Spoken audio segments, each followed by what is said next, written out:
जय श्री कृष्ण। राधे राधे। आइए सुनते हैं पितृपक्ष की पौराणिक कथा। पितृपक्ष की पौराणिक कथा के अनुसार जोगे तथा भोगे दो भाई थे। दोनों अलग अलग रहते थे। जोगे धनी और भोगे निर्धन था। दोनों में परस्पर बड़ा प्रेम था। जोगे की पत्नी को धन का अभिमान था, किंतु भोगे की पत्नी बड़ी सरल हृदय थी।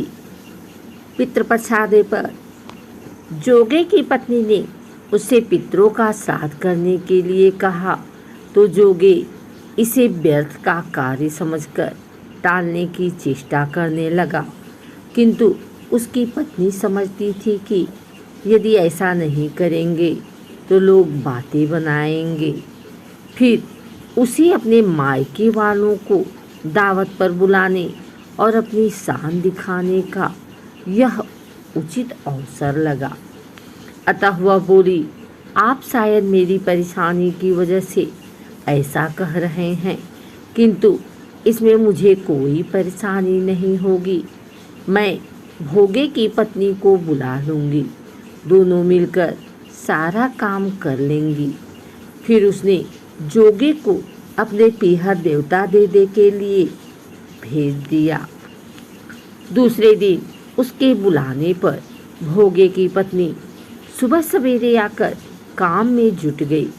उसने रसोई तैयार की, अनेक पकवान बनाए, फिर सभी काम निपटाकर अपने घर आ गई। आखिर उसे भी तो पितरों का श्राद्ध तर्पण करना था। इस अवसर पर न जोगे की पत्नी ने उसे रोका न वह रुकी। शीघ्र ही दोपहर हो गई। पितृभूमि पर उतरे। जोगे भोगे के पितर पहले जोगे के यहाँ गए तो क्या देखते हैं कि उसके ससुराल वाले वहाँ भोजन पर जुटे हुए हैं। निराश होकर वे भोगे के यहाँ गए। वहाँ क्या था, मात्र पितरों के नाम पर अगियारी दे दी गई थी। पितरों ने उसकी राख चाटी और भूखे ही नदी के तट पर जा पहुँचे। थोड़ी देर में सारे पितर इकट्ठे हो गए और अपने अपने यहाँ के श्राद्धों की बड़ाई करने लगे। जोगे भोगे के पितरों ने भी अपने आप बीती सुनाई।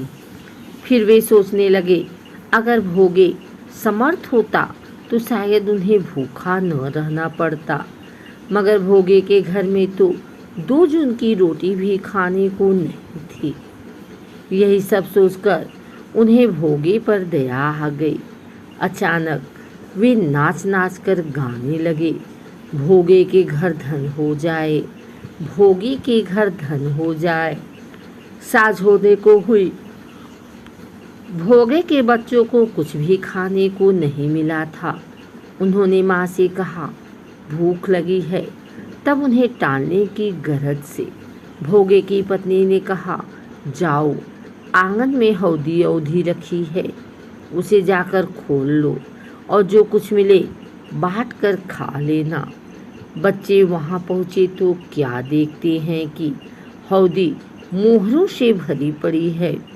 वे दौड़े दौड़े माँ के पास पहुँचे और उसे सारी बात बताई। आंगन में आकर भोगे की पत्नी ने यह सब कुछ देखा तो वह हैरान रह गई। इस प्रकार भोगे भी धनी हो गया, मगर धन पाकर वह घमंडी नहीं हुआ। दूसरे साल का पितृपक्ष आया।